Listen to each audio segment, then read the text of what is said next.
These guys, James and John, are so relatable. We all have the same desire to be in the first place and to be the best and to have the place of honor, to be respected by others. All of you as missionaries, probably almost all of you, went through a phase of wanting to be sent to Atlanta, the best place. Or was it Canada? I can't remember. It's a sign of being important. Maybe those who got sent to Atlanta are falsely thinking that it's because they're important that they got sent there. Right? Why are we always like this? Why do we have this tendency to exalt ourselves, to want to be the best, to want to be, respected and honored? I think that if you asked a psychologist, they would probably tell you that there's like this innate desire for self-preservation that we have since our days as cavemen. If I'm respected by others, then it's more likely that I'm going to survive. So there's this drive in our brains that makes us always want to be like respected. And the moment that we feel disrespected, there's a little bit of fear, like, oh no, this is going to mean disaster for me. And in some people, that's really pronounced to the point where it becomes like a disorder. But all of us have it. All of us have the disorder of pride. We think that we've got to be the best. We've always got to have people looking at us and honoring us, and we need more aura all the time. And that's where like excessive admiration for people or wanting to be like others or jealousy comes from. Because we have this desire to be the best. Psychology has a truth to it. Another truth is that the devil is a source of pride. And he's constantly tempting us, constantly trying to feed that natural desire, the natural human desire, to make it excessive, to make ourselves want to exalt ourselves, to be the center, to be the most important, even to the point of putting ourselves over God in our own lives, which is what he did, what the enemy did. Jesus sees that in James and John when they kind of get their mom to come and say, hey, Jesus, will you give my two sons the most important spot? Will you make them the best out of all your apostles? And Jesus is just like, oh, you guys don't get it. You don't get it. That's not what my mission is about. That's not what following me is about. We've been doing the rescue project and we kind of have a better idea now of what his mission is about, why he came here, what he was here for. So when Jesus responds, he says, can you drink the cup that I'm about to drink? He means, can you participate in my passion? Drinking the cup is a symbol of the passion. Can you participate in my suffering with me? He's pointing back to the fact that what I came here for is not to be exalted. What I came here for is not to make people like me. It's to die for them. The number one reason I came here is to die for people, which means being rejected, which means being hated, which means being put in the lowest place of all. That's the central part of my mission. And he says to his apostles, I didn't call you just so that you can watch me do it. I'm calling you to be a part of it. I'm calling you to drink the cup with me. You're not just here to stand by or protect me or observe or learn from you. I want you to do it too. One of the other gospels that tells this story, Jesus adds more than just the thing about the cup. He says, can you drink the cup that I'm about to drink and be baptized with the baptism with which I'm going to be baptized? I think that's a really important part of it.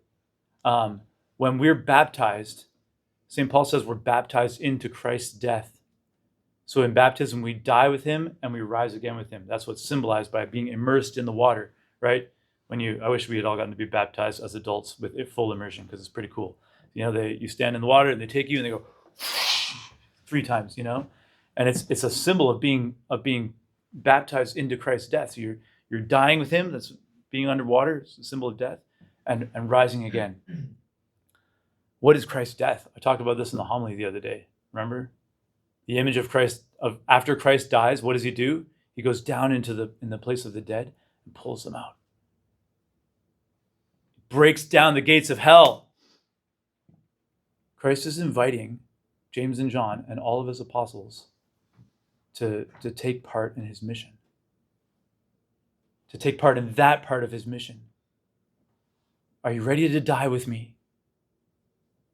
Because I'm not baptizing you just to do a nice, fun little rite, a cool little symbolic thing. I'm baptizing you so you actually take part in my mission, in being co-redeemers with me, in being people who will take on the weight of the sins of the world with me in order to save the world, who will bring salvation into the world and set people free from death and from slavery to sin and death with me. So it's interesting because baptism also makes us a part of Christ. It incorporates us into the body of Christ. So now in our bodies, we can do what Christ's body does. Now our bodies kind of have this mystical power to redeem humanity the way Christ's body does. And it's really cool because I prepared this homily without reading the first reading. And the first reading is all about that. Thanks, Dee Dee, for reading the first reading. I know it was hard for you today. St. Paul says, he describes the life of an apostle, first of all. He describes what the apostles are going through. We're persecuted, but not abandoned. We're struck down, but we're not destroyed. And then he says, always carrying about in the body the dying of Jesus. Isn't that cool? When you think about the dying of Jesus as being this moment when he goes to war with Satan and death and hell, when he goes down to pull humanity out of their slavery, when he redeems in that way, we are always carrying about in our body the dying of Jesus. So it's kind of cool because it's not something that only gets fulfilled in the moment when we die. It's something that gets fulfilled and lived out every time we make a sacrifice, every time that we have to suffer for the sake of Christ. So because you're on a mission here and because you're being a missionary, when you have to make a sacrifice, you're doing this. You're carrying about the dying of Jesus in your body. You're helping him save the world. When you wake up in the morning and you're like, oh, if I were at home, I'd be able to sleep in on Saturday until 2 p.m. like I used to do. But here it is, 7 o'clock, and Father Adam's yelling, Christ our King at me. It's a sacrifice. It's suffering. In your heart, you can say, Lord, I'm doing this for you. I'm doing this united to you. I'm in my body, I'm living out what your body did by dying for us, carrying the dying of the body of Jesus in mine. We talked about in Regnum Christi statutes, it talks about making the mystery of Christ present. Remember that? That's this. We're making the mystery of Christ present. We're making his dying present in our body, in our dying. I think it happens especially when we're hated or when someone mocks us or rejects us. In Canada, we get rejected a lot because the society is pretty contrary to the gospel. In Canada, there's lots of moments where you're like, oh, talking about God here is not welcome. Showing that I'm Catholic here in this place is not welcome. Carrying about the dying of Jesus. And this is hard. So it's a calling that all of us have, that we're invited to as Christians, and especially as apostles. All of us have this calling, and it's really hard to accept. It's like, dang, why couldn't it have been easier? Why couldn't it have been like, Christianity be a much nicer religion to follow that doesn't require like so much embracing the last place and the most humble place and being persecuted and stuff like that. Well, I think the reason is because there's sin in the world. And I probably talked about this in one of my first homilies. Sin in the world makes it that someone's got to suffer in order for people to be saved. And following Jesus only makes sense if we take on the heroic heart of Christ. If we take on that attitude of like, man, everyone's going to die if someone doesn't do something about it. I'll go. Everyone's going to die if someone doesn't go and suffer for them. I'll do it. If we don't see Christianity as that, like the attitude of Christ in heaven, when they're looking down at the world in sin and it's just a mess and it's just terrible and everyone's stuck, everyone's enslaved. And God the Father's like, whom shall I send? whom shall I send? I'll go. The Son, I'll go. And so it's like every one of us is called to be, if the only way this life makes sense, the only way that taking up the cross and suffering with Jesus makes sense, is if we have that attitude. I'll be the hero. I'll be the one to suffer for others. And imagine if every Christian really had that attitude. Oh, it'd be so awesome. One last thought for you. I often think to myself, like, how could we teach this? How could we really teach the way of Christ to people? The way of humility and the way of embracing the last place, Because our way of teaching things is usually like, you do what I want you to do, and I recognize it, and I give you a reward for it, and it's a reward that pleases you, like Pavlov teaching his dogs how to salivate by giving them treats, So it's like, that's the way we teach people, It's kind of, this is so hard to teach because it's the opposite, right? I was thinking about this, and I was reflecting on the fact that when we had the change of houseworks, Matt really wanted to not be in charge of bathrooms anymore, and I put him in charge of bathrooms again. So he has to keep cleaning the bathrooms for the rest of the summer course.